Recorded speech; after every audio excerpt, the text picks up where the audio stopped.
This is Corrections Unlocked.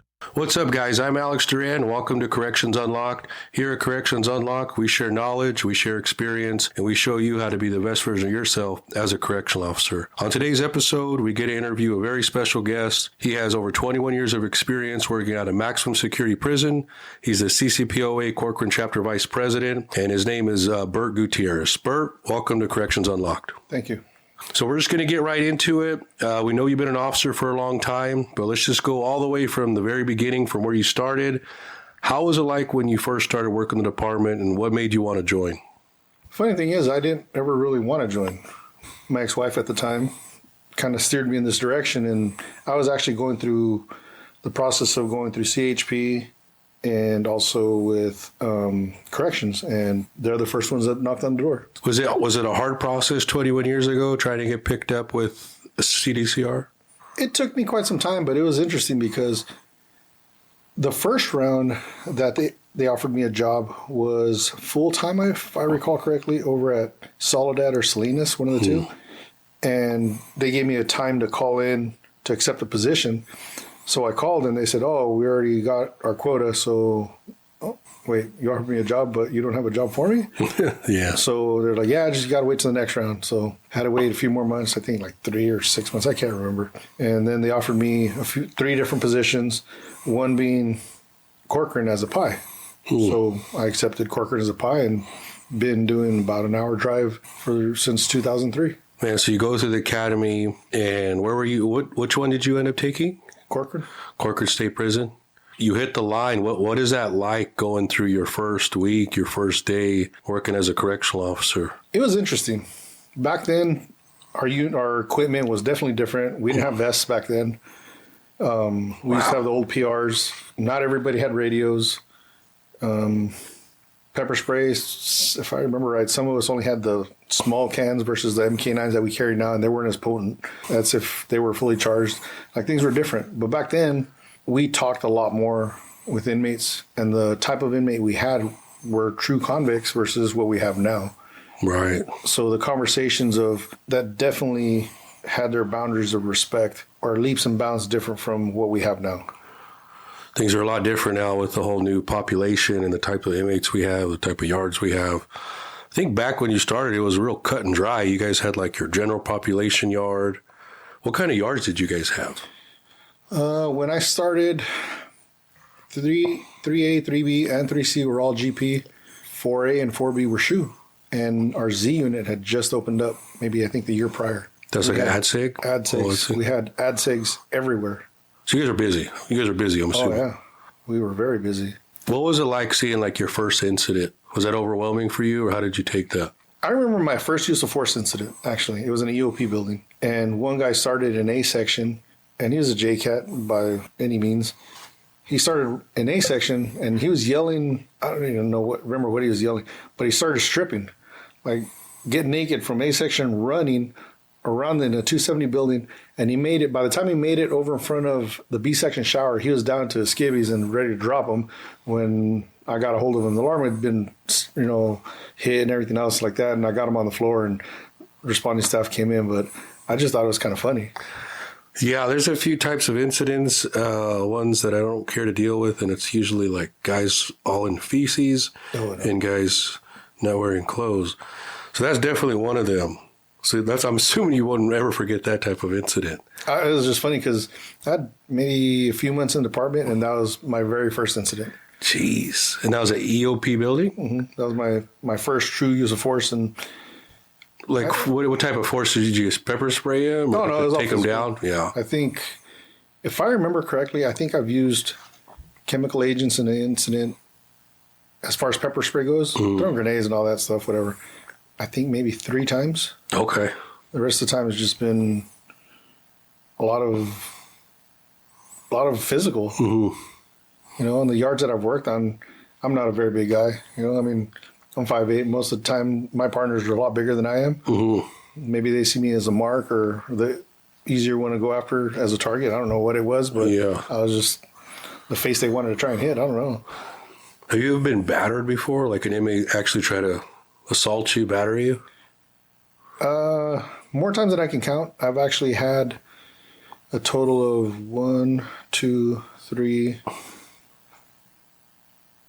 surgeries from work. I got a screw in my right shoulder now. I've had both shoulders operated on, my wrist, had a broken nose, concussions, my back's messed up. I've been just things like that. Man. So dealing with your first incident and, your first day and putting in a few years at Corcoran State Prison, I mean, how did you adjust? Was there anything that was really challenging for you trying to figure out how to be a correctional officer? For me, I think it was, granted, we had less programs for cops starting in the department back then. But I think the mentality back then was, for lack of a better word, a brotherhood. Because not everybody, but most staff, like true OGs that were there, had 20 plus years. When I started, had no problem. I worked mainly GP yards. I didn't like working lockup units. Right. Would take you under their wing and teach you. And it went with that old saying that only the weakest link is only as strong as the chain is. They wanted to get you up to speed, to get you where you were on par with them, to be an asset, not a weight.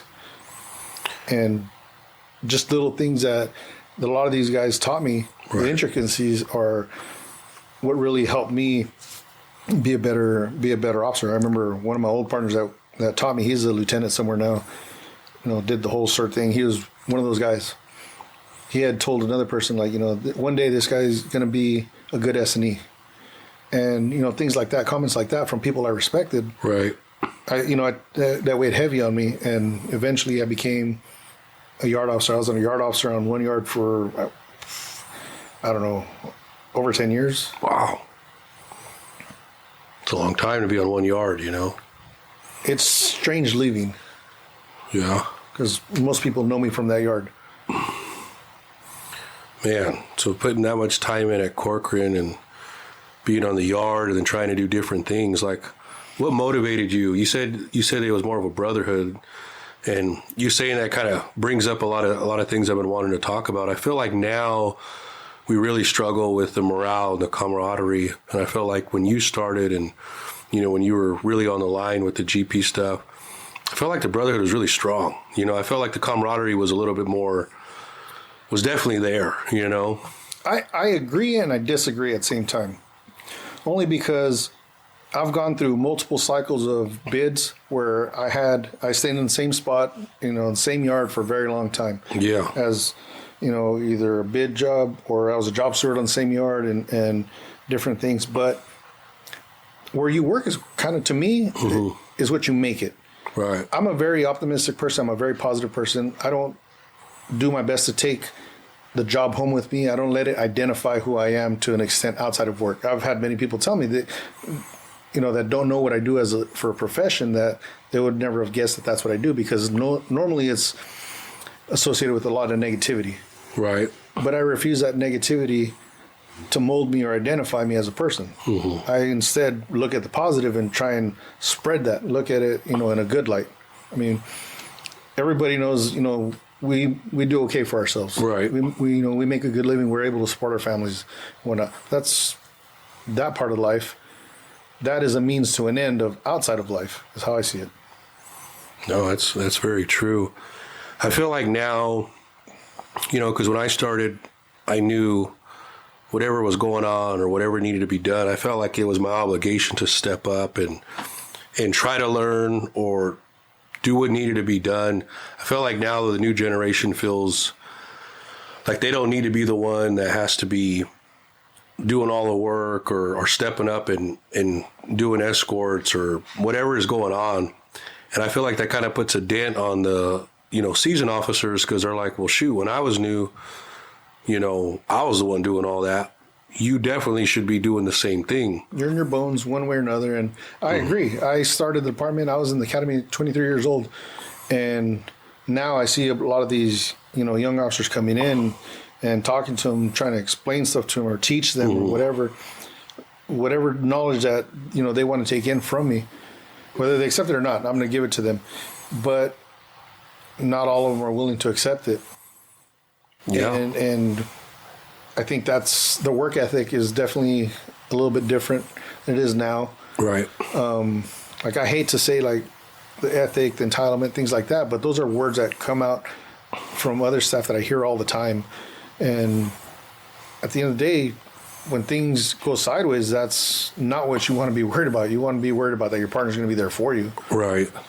You know, you with 20-some years in the department and to still be working the line, like there's not a lot of officers that do that. You know, you do 5, 10, 15 years and then you go hide out. Do something a little bit more easier, you know, because you're kind of burnt out of dealing with inmates, walking the line, dealing with confrontations and all these incidents. So you having 20 years in the department, over 20 years in the department, and still working the line, like, is there anything you did to keep yourself, like, motivated throughout your time in your career? Because I know we all hit a high and we all hit a low.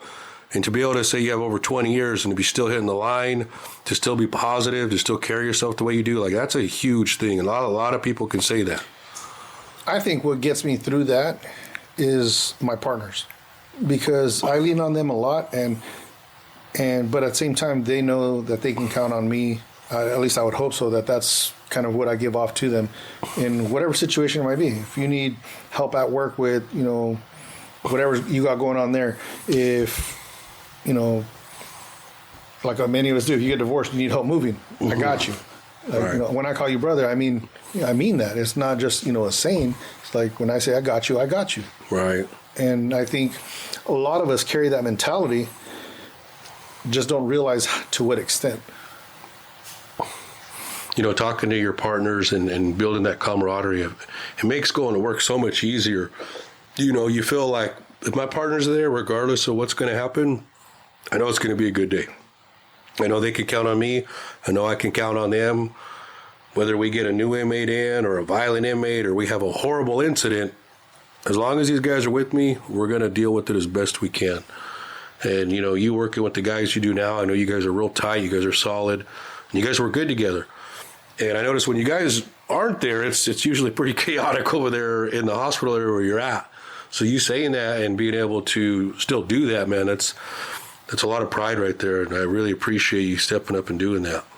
I honestly have fun at work. That's good. I mean, I do. I mean, we joke around all day, and you know, we have to wear cameras and everything else like that. But we joke around in our own way, and you know, we make the day a fun day. We don't let other people decide how we're going to take the day.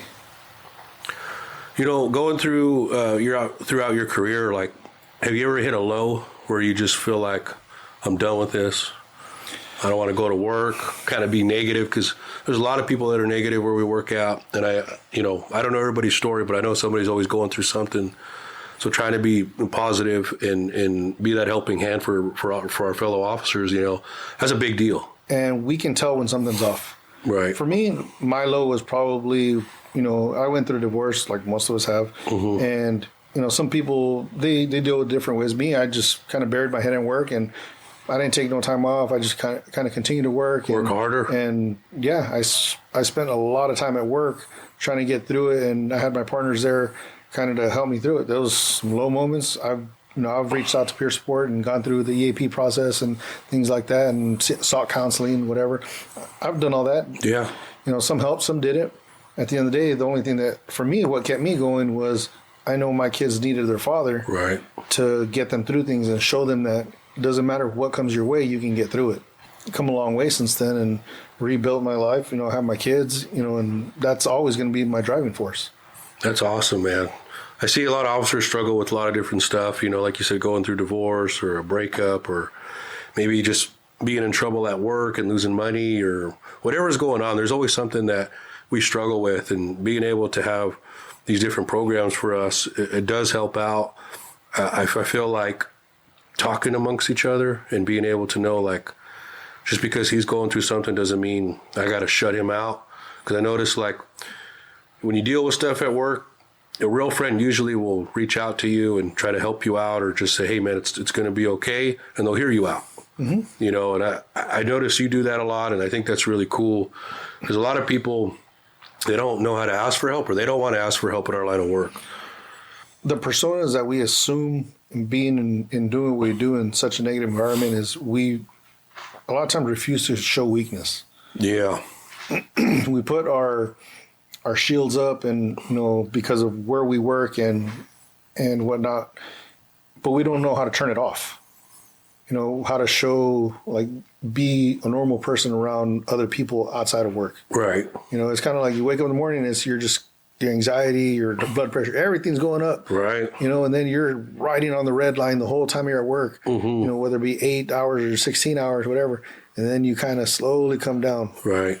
And that dump at the end of the day of the adrenaline dump or, just kind of coming off edge. Right. It's hard to let go sometimes. No, it is. It's very challenging. Is there anything you do in particular to kind of help with de-escalating diffusing yourself, especially from a busy day at work before you get home? I hate to say that I'm numb to a lot of things, but I think that just comes with being in the department and experiencing so many things. Like, we're a very calloused bunch. If you've been involved in stabbings and murders and staff assaults and those, the staff assaults get me more than anything else. I've had to carry a few partners out that have been injured, partners that I was very close with, whatever, seeing them injured. Like, those hit closer to home, versus other things. Right. But we become callous because we see, dudes stabbed up, sliced open, things hanging out, whatever, and 10 minutes later we're joking, smoking and joking again. Right. But that's our coping mechanism. No, it is. You're definitely right on that. And that coping mechanism it might be dark in some ways, but that's what helps us get through it so we don't get drawn into that darkness with it and drown in it. I've seen people like just get stacked with stuff, they're going through divorce, they go to work, they're involved in a bad incident, it goes bad, and they're under investigation for something, and everything just starts stacking, and they start questioning themselves and just ultimately start giving up. So trying to like fight that, like you said, you said you just showed up, you just worked harder, you put your head down and worked. That's hard to do, It is, in through those time frames. I remember something that really stuck. It just really resonated with me. It was something my mom told me years back before she passed, saying, God will never give you more than you can handle. All our breaking points are different. And even though sometimes it feels like you're at that breaking point, you're not. Right. You just got to keep your head up and keep going. That's true, 100%. Man, there's so many different things people have told me, and I've struggled and kind of went up and down throughout my career. But one thing that always helped me out was just show the fuck up. Who cares what's going on? Who cares what people are saying? Pick your head up and show the fuck up. Somebody's depending on you. Yeah, you got to keep going, And a lot of people are going to be starting the department. A lot of people are looking into being a correctional officer. And I think working for the state, there's a lot of good benefits. I feel like it's a great career, but I also feel like you need to know how to work throughout the career with all the challenges that you're going to face. What made you want to join the union? Being under investigation. Okay. Yeah. What do you mean by that? Like just... Well, it's funny because I'd seen other people kind of go through some stuff and it caught my attention. And I always want to learn. I always want to read policy, mostly for my benefit, because I'd seen people get told wrong information and it just went down a bad road. Right. Now in this day and age, now we got body cameras, we got AVSS, like cameras everywhere, whatever. Things are a little bit different. And knowing your policy and knowing what you can and can't do, knowing your rights, make a huge difference. Right. Nobody knows everything, but I tell, like I would get shadow cops when I was on the yard still, like not a mentor, but whatever, like a training officer. Right. And just little tricks of the trade, like you had made a video talking about your cuff case. Right. Things like that, is things I would teach them. Positioning your belt, your body position, your hands, little things like that. How to pat down and keep yourself, in a position to where you can create space. Little things like that. The everyday stuff. The everyday stuff that we do, cuffing dudes up, patting dudes down, stripping dudes out. Just little tricks of the trade that become monotonous, but at the same time we take them for granted because we do them so much. Right. Versus somebody who's coming in and only relying on on whatever they've done in the past, whether it be working at McDonald's or at, some department store. That's what they're going to rely on. We're only as good as our lowest form of training is what we revert back to. And if your training is stocking, counters, that ain't going to do very much for you when things go sideways. Right. I asked one new officer, I said, hey, what's your background? What did you do before this? So this is my first job. I said, damn. Okay, so right out of, I think he had an associate's degree, and this is his first job. So no experience with working and anything like that. So we brought our best cops and said, hey, you each show him something. You do an escort with him. You take him to the building. Because ultimately they got to learn. And if we're not doing it ourselves, they're not going to get that training. I don't like to be that guy that's pointing at another guy and say, oh, he's weak, or, oh, he doesn't know what he's doing. When ultimately, in my opinion, that's our fault because we're not training him. I agree. I tell people all the time that would come work with me and whatever, especially newer staff, good cop or bad cop, you can learn something from them. It might be something you learn that you see that you don't like, that they're doing, that you don't want to do. Okay, you've learned that's not a good thing to do, in different situations versus somebody who's a little bit more proactive, a little more outgoing and whatnot. You see something they do and how they handle the situation. But at the end of the day, only stay within, everybody gets trained about their toolbox, whatever. Stay within the confines of who you are, because if you try and be somebody else, one day somebody's going to call you out. Right. And if you're not that person that you portrayed yourself to be, you're going to be in a world of trouble. Yeah, I see officers trying to come in a little too strong or being a little too friendly, thinking inmates are their friends, and they're not understanding, like somebody like you or me, if we're bullshitting and talking to an inmate, we understand our rapport with inmates, and they understand where we're at as officers. So when I see a newer officer do it that doesn't have that respect, that doesn't know what that inmate's capable of, and 2-3 weeks later they're just getting played in the building. Now they're getting worked for extra phone calls, extra showers, extra whatever. It really bothers me, So I try to really harp on, hey, you need to start here and you need to learn, and then you're going to make mistakes and you're going to grow from those mistakes. You can't just jump in thinking you're Bird or you're me. Like, you got to kind of work at that and adapt your flow, I think what some of these guys don't understand is, and I've told some of these like new cops rolling in, because I go into IST when they all roll up. I'm one of the many that show up as representatives, like, and tell them, like, to welcome. Right. I tell them all, like, you're part of the Shiny Belt, Shiny Boot Club. We can tell you're new. Just like we can tell, inmates can tell. Yeah. There's no hiding it. It's not something you need to try and hide. Yeah. But take 100%. It as a cat and mouse game, because they're going to try and okey-doke you in the smallest ways possible and then grow from there.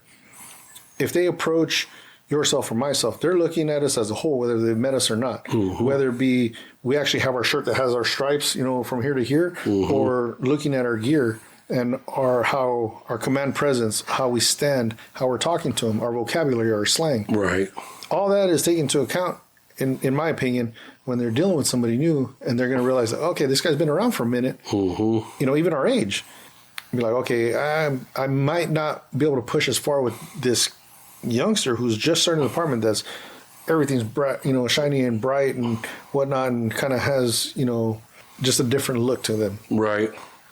No, I agree 100%. And, you working your whole career at a maximum security prison, like, I feel like you're a lot more cautious of inmates, your surroundings, and who you're talking to. I see a lot of other officers get real complacent with that. And I don't know if it's because of where they worked at, or maybe they've just been in certain areas where it's not as violent. But then the new generation comes in and they see that and they feel like, oh, well, he doesn't care. Why should I? Take the good and get the bad out. Like, you're going to see both. You don't need to do both. You just need to take what you need and kind of adapt your belt. That's a big thing, especially for the newer generation, not understanding, like, oh, I went to academy, and I went to the field training program, and I know everything, and let me hit the line. You have a whole other area to learn, the real area, It is, because it's called a basic correctional academy for a reason. Very true. You're taught the very, very basics. I mean, when I went through, it took me about a week or two to realize I was being treated like an inmate. Yeah. In the academy. I was the inmate. Yeah. Walking one direction only, going through chow. Laundry day is this day at this time. If not, you're miss out. You have to be here by this time, like calls and passes, just different things. even the sack lunches, those are inmate lunches, things like that. That's true, yeah. We were made to be an inmate and treated like an inmate so that when we got there, things would be a little bit easier to understand and kind of take in. Right. Because our vocabulary in corrections, in prison, is very, very different. Oh, yeah. Like, who hears about a rotunda or a sally port, on the streets? They won't know what that is. No, they don't.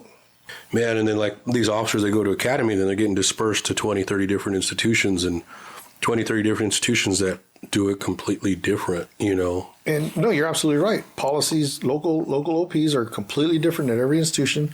They're all numbered different. They're all done different. They're all site specific. And this is why I encourage all the new cops that roll up, like, if you have time, because you're going to do a rotation on first watch, read. It's not only for yourself, but for your partner to help you guys stay out of trouble and understand what you're supposed to be doing the right way to keep yourself safe. At the end of the day, that's all we want, you to be able to walk out on your own accord. Right. What advice would you give a newer officer that's going to start, that doesn't understand exactly a correctional setting? Like, what advice can you give a newer officer coming in? Be a sponge. Don't be that guy that says, I know it all, or I already did it, whatever. Just sponge. Be humble with your partners and learn. When you're doing that, you just try to gather as much information as you can and adapt your own self as an officer, So I wanted to really touch on you being a part of the union, because you're not just a union member, you're the vice president at CSP Corcoran. What made you kind of want to take that next step to actually be a part of the union? My investigation, I honestly didn't even know I was under investigation at the time. A year later, I get something in the mail from pretty much saying that, actually, I got called in. I got something in the mail about your investigation is concluded. I'm like, it was cleared up. Yeah. It has been concluded. Well, I guess that's a good thing. With that, I get called in, and here's your LOI. I'm like, for what? I've had, I think, 2 LOIs in my career. I've never had adverse. I think maybe 1123. Pretty good for over 20 years.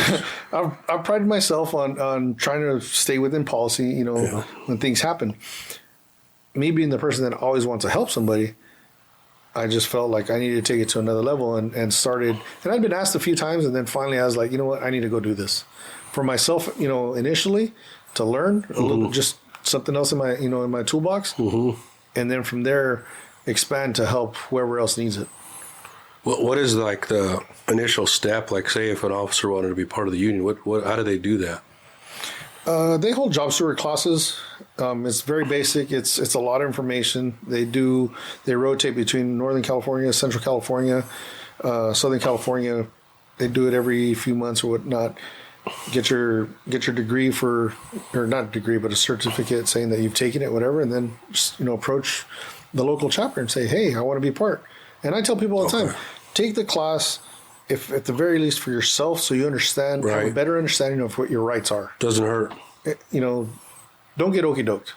Some people out there will talk loud and sound so sure of themselves of what they're talking about is right and wrong, especially with your rights, but they're wrong. Don't depend on somebody else to explain it all to you completely. Like, take some ownership for what you might be facing and have to deal with, and try and get a better understanding of the concept of what it is our rights are under our contract. Right. A lot of officers, newer officers, they get told stuff by seasoned inmates, and they're like, oh, well, that's what he said was the program. And it's like, if you just know your policy and know your procedures where your area is, you're that much more knowledgeable. And, you being, like you said, knowing policy is part of the union in your due process, like, that just makes you so much more knowledgeable for yourself and your partners. The crazy thing about Corcoran is, I believe last time I checked, we're at 16 different mission statements, where I think most institutions have, a handful. But 3 or 4. Our institution is, you've worked at several prisons. All I know is Corcoran. I drive by 3 prisons to get to Corcoran, 4 prisons to get to Corcoran, every day. But I refuse to leave. Yeah. You've been there a while, and so you started off doing job steward? Is that what it's called? I started as a job steward and eventually became a board member. What is that exactly? So every chapter has 10 board members, one being the president, one being the vice president, another being the supervisory vice president, which is sergeant or higher. And that's at the minimum. And then the other 7 board members can be a mixture of rank and file or supervisory. Whoever's elected, just the chapter elects them. You worked your way all the way up throughout. Did it take a while to get to where you're at for as part of the union? Because how long have you been part of the union now? I don't know, 12, 13, 14. I'm not sure, to be honest.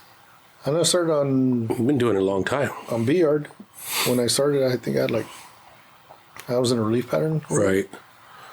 I think a lot of officers don't understand that the union's everywhere, as far as staff, and they don't really know who to talk to or who's actually part of the union.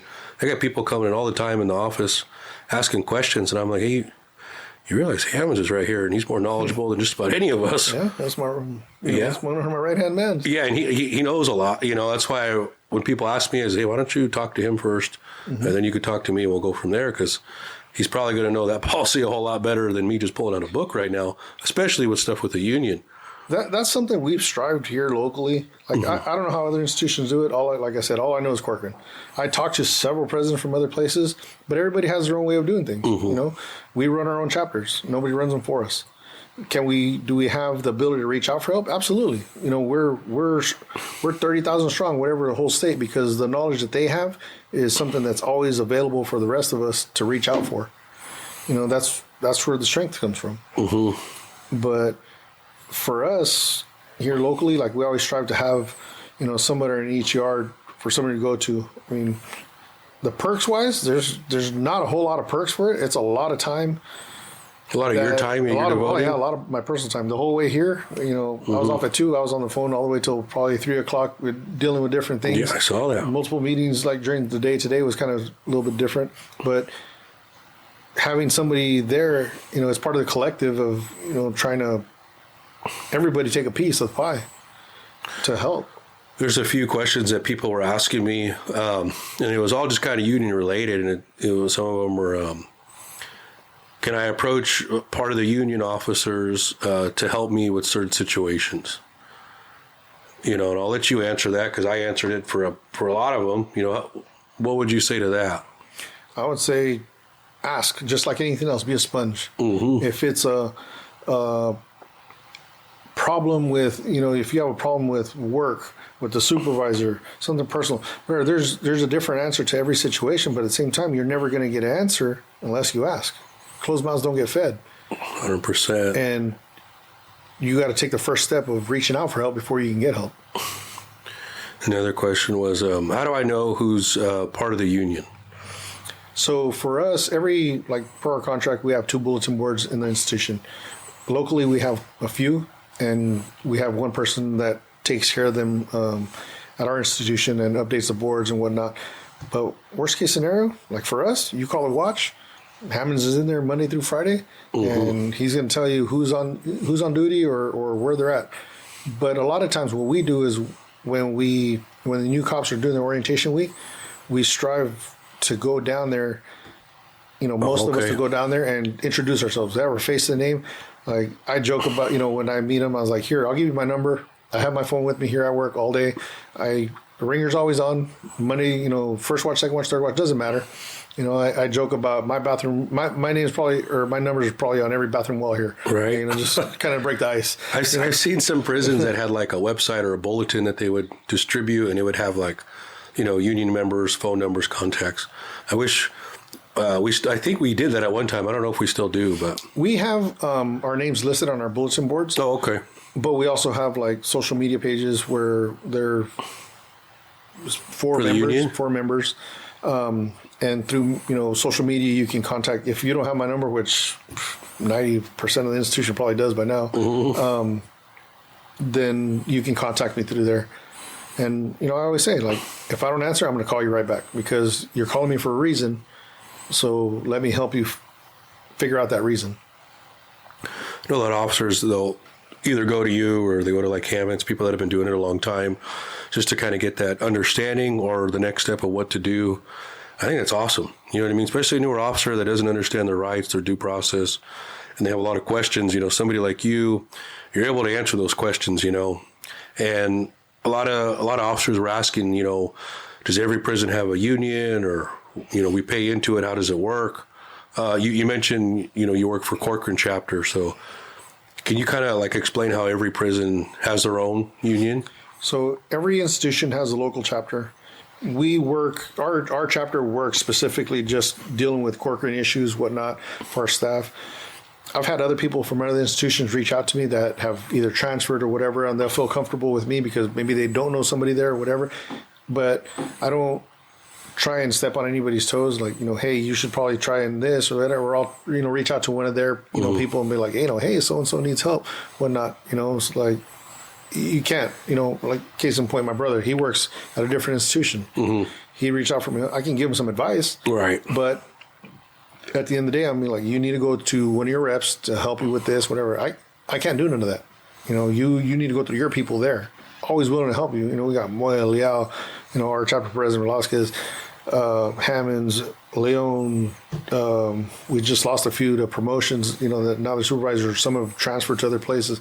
Like there's you a got lot a pretty of good group though. There's a lot of people that I know have been getting involved the last 2-3 years. Yeah, we definitely have. We've been getting a lot of youngsters coming through and kind of changing the dynamic because, like I tell them, I know I'm not going to be around forever. Right. Eventually, at some point in time, I'm going to retire. I'm getting up there in age. A lot of us are. So somebody, has to step up and learn and mm-hmm. take over. Somebody's going to take over. Right. Through somebody else will run for the next election and whatnot, and that's just the way it goes. Right. Yeah, I think that's cool. And you worked your way all the way up to how long have you been the vice president now? This is my 8th year. As the vice president? Yeah, my 3rd term. Wow, that's awesome. I think being a part of the union and then working your way up to vice president, helps with like the camaraderie amongst you and those guys, and just kind of makes it a lot more easier to go to work because you guys are pretty tight, especially as a union. I'd like to say we are. I mean, mm-hmm. this current board that we have right now, like, we get along great. We really try and work together. We try and communicate, as much as we can together. But it's not always all business. We can, smoke and joke with each other and just keep it, we're still people at the end of the day. Right. Donate a lot of time to other people to help them. Right. You guys do like trainings weekly, monthly. I notice you guys meet. Well, you guys are probably dealing with other stuff too, but. Well, that's one of the reasons kind of we try and have somebody on each yard to deal with that facility and kind of, if they need help, then they reach out to the rest of us. And if we need help with that, then we can reach out more. There's always help. Right. Help's only a phone call away for anything. I notice like every time there's an incident, like with us, every time there's a incident on us or a battery on staff, we request ISU and we request the union. What's the reason union goes over there? Well, part of our contract says that any time that an officer's been hurt, mm-hmm. They're supposed to notify the chapter president or designee. Depending on who's on shift, and somebody shows up there. But a lot of times, like we're there kind of to explain, sometimes the process if they're like severely hurt, mm-hmm. kind of what's going to happen. Like I've been down that road multiple times, unfortunately, more than I care for. Mm-hmm. But so my experience is kind of translated into kind of for them to, if they have questions, give my phone number. We have Moya, Healy, and a few other guys that also show up that have had some experiences in that. Just because. When you get hurt and you're out, mm-hmm. that's scary. That can be really scary. Right. You're facing either getting 2/3 of your check or your full check, depending on the circumstances, and we're there to help mitigate some of that problem to kind of ease what's going on, especially if you're used to no overtime. Right. Oh yeah, I think that's really awesome. Because I worked in the jails and I worked in the state prisons, and I remember getting assaulted, battered in the jails. It's like. You get battered, anybody tries to stab you, whatever, then you're out of work. Nobody's checking on you. I didn't get no contact. It's a little overwhelming, and then I remember getting battered as a sergeant and at Corcoran a few times, and, I had people checking on me. I had the union asking me, hey, dude, are you good? We're going to do this. If you need anything, here are the contact. I felt like I had help, you know what I mean? And did I really need it all? No, but like looking back after all the incidents I've had, I was like, man, this is cool. Like this, I feel like I'm going to be okay. I feel like I have a brotherhood, I mean, like I said, I've been out a few times, surgeries and whatnot. And, a few of my partners will reach out here and there. And I don't want to say it gets lonely, but at the same time, it's kind of like you just need to keep your head on and know what your goal is to get back to 100 and get back. Somebody's going to reach out. Right. Your friends, your partners. But a lot of people just don't know that you're out hurt because they work somewhere else. You could go a year without seeing one of your partners that you went to the academy with. No problem. And people forget, too, it's not like you have a really bad incident. It's put on the news so everybody could see. It's like you can get battered, stabbed, whatever, hit by an inmate, and then be out medical for 2-3 months. And only the people that were working that day are going to know. Yeah, exactly, involved. Nobody sees the NOUs. I mean, I get them, but it's very hard to keep track because anywhere between 80 and 120 staff are out at any given time. Right. For injury. And there's anywhere from 3 to sometimes 15 NOUs being sent out a day, and then if your day's off or whatever, they start adding up. Man, so camaraderie, morale, it's a big deal. Something that I feel like the correctional setting in general is lacking. How do you keep that where you're working right now? Because you guys are really tight. Man. Honestly, like what helps keep the morale and the camaraderie where you're at right now? Probably our sixth sense of humor. I don't know. You're able to joke around, We definitely joke around with each other a lot. Boundaries are, I don't know if there's any. I mean, it's just some of the guys that I work with on closely on a daily basis is just it's just interesting. Yeah. All of us have different personalities and we just kind of go with it. Right. Man, we see a lot of stuff at work, and I think that's probably why some of our humor's so dark. Sick sometimes. But one thing I've noticed, though, even with the guys that I thought didn't like me at all or said some really rude things, usually most of them are always like, hey, dude, are you good? They're always checking on you. And kind of like a brother or sister, and that's why I feel like no matter what is brought up that day, at the end of the day, it's kind of like, that's my brother. You know what I mean? Do you guys do that too? You guys check on each other? It's like I said earlier, we spend so much time with each other. Right. And it's not like we're person's over there and you're over here. No, like you're side by side. One is done, two is one. We spend so much time with each other, we can tell the little things. Hey, you're really quiet today. Or, he's like super excited and trying, right. The smallest things. Hey, you're normally eating at this time. Why aren't you eating? Where's your bag at? Right. Why are you off today? Yeah. What's going on? Somebody takes an extra day off, or two out of their ordinary, like texting, hey, you good?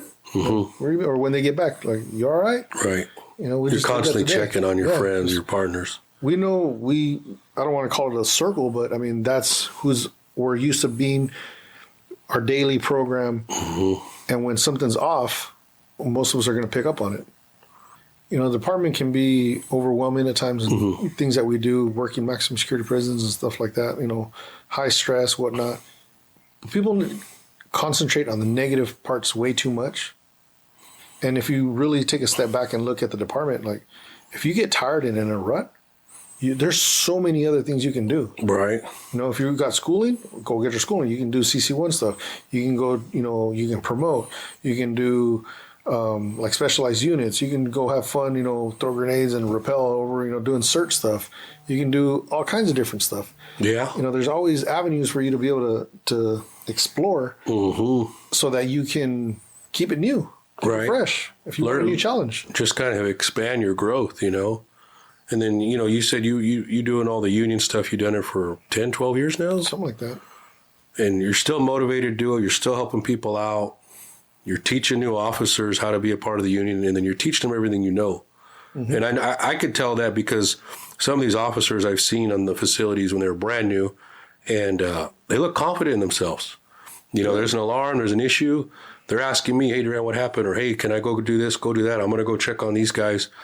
And, man, that's cool. You know what I mean? Like that's a lot of pride for this officer to step up as part of the union to go check on his fellow officers. And you didn't see that a whole lot at certain places. No, I take pride in that. I give like some of the supervisors that, that rolled up after me, that started on my yard, or whatever that we have now. Like I go and crap like, yeah, I trained you. Yeah, you probably did. You probably did. But I mean, we worked together for a while. Yeah. Like your mannerisms of dealing with someone, staying cool, calm, and collected at all times. The first time I worked with you, there was a dude that came up sideways. You probably don't remember, but I was kind of stepping back just on the side. I'm not going to step on your toes. You're talking to him. Hands are on your belt. Kind of. I was like, okay, I know what he's doing. He's ready. Bladed stance, kind of just talking to him, trying to talk him down, whatever. I'm like, all right, cool. This dude knows what he's doing. He's had some experience doing this, de-escalating, whatnot. And sure enough, like, dude didn't go sideways. I think he was an EOP too, which are unpredictable at times. They're very unpredictable. Man, you guys had so much time on the yard too. It was very intimidating being I think I only had like 3-4 years as a sergeant at the time, but you guys all had fucking 15 plus years. So I knew whatever was going to happen, I felt safe. I was like, if this goes bad, I got, over 100 years of experience right here. We'll be all right. The craziest thing about that time, like the yard that I was on, like I think we were going towards the tail end. The yard, I think, at that time was one of the most violent in the state for a few years. And the crew that I worked with, that was probably one of the funnest times I had in the department. It was violent every single day. It was riding 2, 3, 837s for staff batteries and stuff like that, or stabbings or this and that. There was no poo butt stuff. No, it was busy. It was crazy. But all of us would get through. We'd walk in together. We'd walk out together. Yeah. And I had so much fun with my partners. And since then, most of them have promoted. Several of them are lieutenants and whatnot. And I was, like I like to tell people, I'm just a dumbass cop barely graduated high school. Yeah. No, you have a lot of training, man, a lot of experience. And then, just to say, working a level 4 yard like that, and you guys were very busy. I mean, you'd hear anywhere from 3 on a good day to 10 alarms. It was crazy. Oh yeah, we were running. I was a lot lighter back then. You guys, to stay positive, to just take control over that yard and to still manage it. I get you can make the same money working at a level 1 prison and not having to deal with all these incidents, but you're also not getting the training, you're not getting the experience, and you're not learning. Somebody like you, an alarm could kick off, and you're going to assess that a whole lot differently than somebody that's just sat down the last 20 years not really doing anything. Mm-hmm. And me being a new officer, I'm going to want to be next to somebody like you so I could learn. You know what I mean? It's funny, when I started, I remember I was, want to earn my bones or like show people like, that I was an asset. And I remember being a jackrabbit one of the first times something happened on the yard, and I'm getting ready to take off. And one of the OGs grabbed me by the back of the neck and the collar and freaking yanked me back. I was like, whoa, what the hell? Yeah. He's like, slow down. Got tunnel vision. Yeah. Zoned out. That OODA loop, got tunnel vision. And afterwards I was like, what the hell was that? He's like, I was going to get in there. He's like, no. Did you not see this? Did you not see this? Did you not see this? I'm like, oh. They look at the whole picture. That instance alone, like, really kind of had my mind reeling for a minute of like, that could have been really bad for me. Yeah. But thankfully I had an OG, grab me and kind of pull me back and kind of really knock some sense into me to make me think. There's officers I see running, sprinting to stuff, and it's like, hey, slow down. It's not a race. Let's just slow down. I mean, to some guys it is a race. I've seen them full sprint, and I've never been fast, so I'm not trying to race anybody. But just slowing down, trying to read the need. Is it safe to go there? What am I responding to? What's happening? Do I have all the tools I need to deal with this situation? Do I need more staff? Is my control booth watching? Can he use his less lethal? There's so much stuff going on. It's been, I mean, I've heard rounds fly over my head and, hearing the whistling, that was an interesting feeling. I've been there on riots when the mini shot, and I was so focused on my piece of the pie, I didn't even hear the mini go off, and it was like 30 yards from me. Yeah, and I try telling people like tunnel vision is a serious thing, like you really have to fight that and be able to control yourself when an alarm kicks off, because hearing a 223 round go off, that's loud. Yeah. And for you to not be able to hear it, Well, it was a pretty big riot. So right. It was so much yelling going on. I was shooting the 40 myself, so I was on the alarm response. So it was loud. That's scary. It's crazy just to kind of slow it down and really try and take the full picture in when, like, I'll give you an example. There was one time alarm went off in one of the buildings, and I'm running in there, and the front door opens in the building. It's 270, and this big guy starts coming down. He's old Southerner. He used to be a porter. Like, I knew who he was. He's running around. He's got blood on him. He's like this. And I'm like, I had my baton and I'm like, get out. And I'm like, thinking he's charging because he's not. He's running straight full force at us. I'm like, yeah. Again, give him an order before I go in there. I'm not going to go in the rotunda with him because I think a few guys were a few feet behind me. Mm-hmm. And he's like, puts his hand out and immediately starts arterial blood shooting. Shoot. And it's just squirting each blood pump, each heart, his heartbeat. I was like, oh crap, put your hand back on it. Like from, the initial assessment was like, okay, he's trying to attack me. He just stabbed somebody, most likely. He got blood on him. Oh man, he might die. Yeah, he's the one that got hit. Oh, so I was like, all right, stop, put your hand, And so now I'm trying to assess him, whatever, and deal with that. Man. And it just like that, where I was getting ready to hit him with the baton, right? And to find out he's, could die getting hit in the neck. Man, that's seeing those incidents like that. How long ago did that happen? I mean, that was probably a while back, and you could probably still imagine that like it just happened, huh? It's funny because that inmate ended up coming back later, and he's like, "Hey, you remember that?" Yeah, I remember. Yeah, fuck yeah, I remember. I think I remember that. And he's like, "Man, thank you," because I just remember him getting putting his back up against the wall, slumped, and I'm telling him, "Put pressure on, put pressure on." He's like, him just saying like, "I don't want to die. I don't want to die." I was like, "You're not gonna die. Just keep putting pressure on it." And just kind of talking him a little bit through it, until medical got there. But it was interesting. He remembered me. It'd been several years he came back. I mean, I always see different horrible images of stuff that I've experienced, and it's like, yeah, those are the things you remember, and those are the things that you kind of just learn to grow from. Assuming you've seen a lot more stuff just like that, too, working at corporate. Yeah. What advice can you give newer officers coming in the department that are going to be responding to these type of incidents? Don't be the jackrabbit. Just at the very, very least, just make sure it's safe for you. Find the safest route for you to respond and wait for your partner. They teach you alarm response for a reason. Use it. It's one of your best tools. Bert, thanks for sharing with us your story, your experience as a correctional officer. It's been fun having you here. I appreciate your time. As always, guys, thanks for tuning in to Corrections Unlocked. I'm Alex Duran. Stay tuned for our next episode.